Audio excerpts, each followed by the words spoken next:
Innal hamdalillah nahmaduhu wa nasta'inuhu wa nastaghfiruh wa na'udzu billahi min shururi anfusina wa min sayyiati a'malina. May yahdihillahu fala mudilla lahu wa may yudlilhu fala hadiya lahu. Asyhadu an la ilaha illallah wahdahu la syarika lahu wa asyhadu anna Muhammadan 'abduhu wa rasuluh alladzi ballagha ar-risalah wa 'addal amanah wa nasaha al-ummah wa jahada fillahi haqqa jihadi. Allahumma shalli wa sallim wa barik ala nabiyyina Muhammad wa ala alihi wa sahbihi wa man tabi'ahum bi ihsan ila yaumiddin. Ayyuhal hadirun, usikum wa iyaya bi taqwallah wa ta'atihi faqad fazal muttaqun. Kama qala Allah Ta'ala fi kitabil karim, a'udzu billahi minasy syaithanir rajim. Ya ayyuhalladzina amanu taqullaha haqqa tuqatih wa la tamutunna illa wa antum muslimun. Shadaqallahul azim. Amma ba'd. Hadirin jamaah salat Jumat, hamba-hamba yang dicintai Allah, bersyukur kita kepada Allah dengan melafazkan kalimat alhamdulillahi rabbil alamin. Bersalawat kita kepada Rasulullah dengan mengucapkan lafaz Allahumma sholli ala Muhammad wa ala ali. Karena beliaulah yang kita harapkan syafaatnya pada hari kiamat nanti, di mana pada saat itu yauma idzil la tanfa'us syafa'ah, pada hari itu sudah tidak berlaku lagi, tidak berguna lagi syafaat. Illa man adina lahur rahman, kecuali orang yang telah mendapatkan izin dari Zat yang Maha Pengasih. Wa radiyallahu qaula, dan yang diridhai perkataannya, dialah Rasulullah Muhammad sallallahu alaihi wasallam. Quran surat Thaha ayat 109. Hadirin jamaah salat Jumat rahimakumullah. Oleh sebab itu, sebagai bukti rasa syukur kita kepada Allah Subhanahu wa taala, sekaligus sebagai bukti ketaatan kita, kecintaan kita kepada Rasulullah Muhammad sallallahu alaihi wasallam, marilah kita berupaya untuk meningkatkan kualitas iman dan ketakwaan kita kepada Allah dengan melaksanakan ketaatan atas perintah Allah dan menjauhi segala larangan-larangannya. Kalau kita berupaya untuk semakin rajin sholat jamaah ke masjid, kalau kita berupaya untuk tidak terlambat saat sholat Jum'ah minimal sebelum khatib naik mimbar, kalau kita berupaya untuk semakin rajin menghadiri majlis taklim, pengajian, atau bentuk-bentuk lain untuk menambah ilmu, kalau kita selalu banyak berzikir kepada Allah, rajin membaca Al-Quran, dan banyak bersedekah, serta amalan-amalan yang lain, berarti menunjukkan bahwa kita berusaha untuk meningkatkan kualitas iman dan takwa kita kepada Allah. Karena pada prinsipnya al-imanu yajidu bit-ta'ah. Iman akan selalu bertambah apabila kita melaksanakan ketaatan kepada Allah. Wa yanqusu bil ma'asi, dan iman akan berkurang apabila kita bermaksiat kepada Allah. Mudah-mudahan kita selalu mendapatkan petunjuk, bimbingan dari Allah Subhanahu wa taala. Ma'asyiral muslimin, jamaah salat Jumat, hamba-hamba yang dicintai Allah. Hari ini kita masuk insyaallah tanggal 11 Sya'ban 1447 Hijriah, bertepatan dengan tanggal 30 Januari 2026. Oleh sebab itu, khatib sedikit akan menyampaikan tema fadilah atau keutamaan bulan Sya'ban. Banyak di antara kaum muslimin yang melalaikan amalan-amalan di bulan Sya'ban. Padahal bulan Sya'ban termasuk bulan yang mulia dan memiliki fadilah atau keutamaan-keutamaan atau keistimewaan-keistimewaan.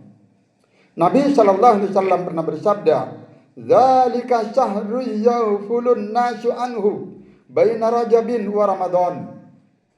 Bulan Sya'ban adalah bulan di mana manusia mulai lalai, lupa, yaitu di bulan antara Rajab dan Ramadan. Itulah bulan Sya'ban. Wa huwa syahrun turfa'u fihi al-a'mal ila rabbil alamin. Bulan tersebut adalah bulan dinaikkannya berbagai amalan yang dihadapkan kepada Allah Subhanahu wa taala, Rabbul Alamin, Tuhan seluruh alam. Fa uhibbu ayyurfa'a amali wa ana shaim. Oleh karena itu, aku amat suka, katanya Rasulullah, ketika amalanku dinaikkan dan aku dalam kondisi berpuasa pada saat itu. Hadis riwayat Imam An-Nasa'i dan juga disahihkan oleh Al-Albani. Ada beberapa amalan yang perlu kita tingkatkan di dalam memasuki bulan Sya'ban. Yang pertama, memperbanyak puasa sunnah. Dalil-dalil tentang puasa sunnah di bulan Sya'ban banyak sekali. Saya ambil satu saja untuk mewakili semuanya. Di mana hadis ini diriwayatkan melalui jalan Ibunda Aisyah radhiyallahu anha. Beliau berkata, lam yakunin nabiyyu sallallahu alaihi wasallam yasumu syahran aksara min Sya'ban. Nabi sallallahu alaihi wasallam tidak biasa berpuasa pada satu bulan yang lebih banyak daripada bulan Sya'ban. Fa innahu kana yasumu Sya'bana kullah. Beliau berpuasa pada bulan Sya'ban keseluruhan. Hadis riwayat Imam Bukhari nomor 1970. Oleh sebab itu, kalau kita masih mampu, kalau kita diberi kemampuan, upayakan kita mampu perbanyak berpuasa di bulan Sya'ban. Baik itu puasa Senin Kamis, puasa Daud, Yaumul Ibid, yang insya Allah Yaumul Ibid hari Senin, malam Selasa, itu sudah masuk tanggal 15. Berarti bisa kita mulai dari hari Ahad, Senin, Selasa. Jamaah salat Jumat rahimakumullah. Yang kedua, memperbanyak istighfar dan tidak bermusuhan dengan siapapun. Artinya berdamai dengan siapapun, rukun dengan siapapun. Hadis dari Abu Musa al-Ash'ari bahwa Nabi SAW pernah bersabda, innallaha la yattali'u fi lailatin nisfi min Sya'ban. Sesungguhnya Allah melihat, Allah memandang pada malam pertengahan Sya'ban. Fayaghfiru li jami'i khalqihi, maka Allah akan mengampuni semua makhluknya, dosa-dosanya diampuni. Illa li musyrikin au musahin, kecuali dua, yaitu yang musyrik dan orang yang bermusuhan. Hadis riwayat Ibnu Majah, hadisnya sahih. Ikhwati fillah, ma'asyiral muslimin, jamaah salat Jumat rahimakumullah. Yang ketiga, yaitu perbanyak membaca Al-Quran. Kenapa? Sebab karena membaca Al-Quran kalau dimulai dari awal bulan Sya'ban, sehingga ketika menghadapi bulan Ramadan, seorang muslim akan bisa semakin lancar bacanya, tidak terbata-bata. Semakin terlatih terus, semakin mendekati kebenaran dan kesempurnaan. Kemudian tujuannya lagi yaitu supaya lebih banyak bacaan Al-Qurannya. Seorang ulama yang bernama Salamah bin Kuhail rahimahumullahu ta'ala berkata, kana yuqali syahrul Sya'ban syahrul Qurra. Zaman dahulu, katanya beliau, dikatakan bahwa kalau tiba bulan Sya'ban itu adalah bulan musimnya para pembaca Al-Quran. Artinya para pembaca Al-Quran sudah mulai. Untuk itu kita bisa mengamalkan apa yang diajarkan oleh para ulama tersebut. Kemudian yang keempat, ma'asyiral muslimin, kewajiban kita yaitu mengkaji ulang tentang fikih Ramadan, fikih puasa, sekaligus juga fikih zakat. Supaya apa? Supaya amalan ibadah kita ini sesuai dengan tuntunan yang tercantum di dalam Al-Quran dan sunnah-sunnah Rasulullah Muhammad SAW. Kita mengamati betapa banyak kegiatan-kegiatan pengajian yang bertema menyambut bulan Ramadan. Syukur kalau tadi diumumkan di Masjid Taqwa besok akan ada pengajian menyambut bulan Ramadan. Kemudian yang kelima, yang terakhir, yaitu memperbanyak amalan-amalan soleh, sedekah, menyantuni anak yatim, bersih-bersih di masjid, ataupun amalan-amalan lain. Mengapa demikian? Karena dengan banyaknya amalan-amalan soleh bisa memperpanjang umur. Kita amati menurut prediksi para ulama. Biasanya kalau bulan Rajab, bulan Sya'ban, Nyun Sewu itu banyak orang meninggal. Dan ini fakta. Nah, kita tidak perlu khawatir dengan persepsi tersebut. Kenapa? Karena kita punya andalan, punya kekuatan, yaitu mengamalkan konsep atau prinsip bahwa kalau kita banyak amal kebaikan, maka Allah akan menambah umur kita. Konsepnya adalah Allah akan menambah umur kita dan melindungi kita dengan kekuatan doa serta kekuatan amalan soleh, amal kebaikan. Termasuk juga silaturahim. Mana dalilnya? Saya bacakan beberapa hadis di mana yang pertama Rasulullah sallallahu alaihi wasallam pernah bersabda, "La yaruddul qada'a illa du'a." Tidak ada sesuatu yang dapat menolak takdir atau ketentuan Allah kecuali dengan doa. Wala yajidu fil umri illal birri. Dan tidak ada yang dapat menambah atau memperpanjang umur seseorang selain perbuatan amal kebaikan. Hadis riwayat Imam Tirmizi nomor 2065. Selain itu ada lagi hadis yang berkaitan dengan keutamaan silaturahim yang sering kita dengarkan dari para ustaz.